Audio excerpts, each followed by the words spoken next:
Dear students, तुम्हाला माहिती आहे शुद्ध मध हे कधी म्हणजे कधीच खराब होत नाही. अगदी अनंत काळापर्यंत ते तसंच टिकून राहतं.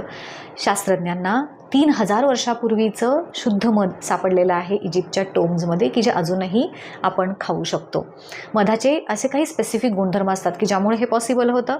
त्यापैकी जो सगळ्यात पहिला गुणधर्म आहे तो म्हणजे त्याच्यामध्ये असणारं हाय अमाऊंटचं शुगर कंटेंट. शुगरच्या जास्त प्रेझेन्समुळं काय होतं, ते मध जे आहे it becomes hygroscopic in nature. Hygroscopic म्हणजे it sucks or it removes the amount of moisture. So जेव्हा केव्हा एखादा मायक्रोब मधामध्ये एंटर करतो, तो मध काय करतो, त्याच्यामधलं मॉइश्चर, त्या मायक्रोबच्या बॉडीमधलं मॉइश्चर खेचून घेतो आणि त्यामुळे तो मायक्रोब त्याच्यामध्ये तग धरून राहू शकत नाही. दुसरं महत्त्वाचं म्हणजे त्याच्यामध्ये असणारं लो कंटेंट ऑफ मॉइश्चर. आणि तिसरं म्हणजे त्याच्यामध्ये असणारं हाय अमाऊंट ऑफ ॲसिड. ग्लुकॉनिक नावाचं ॲसिड त्याच्यामध्ये प्रेझेंट असतं की ज्याच्यामुळे मायक्रोब्स त्याच्यात तग धरून राहू शकत नाही.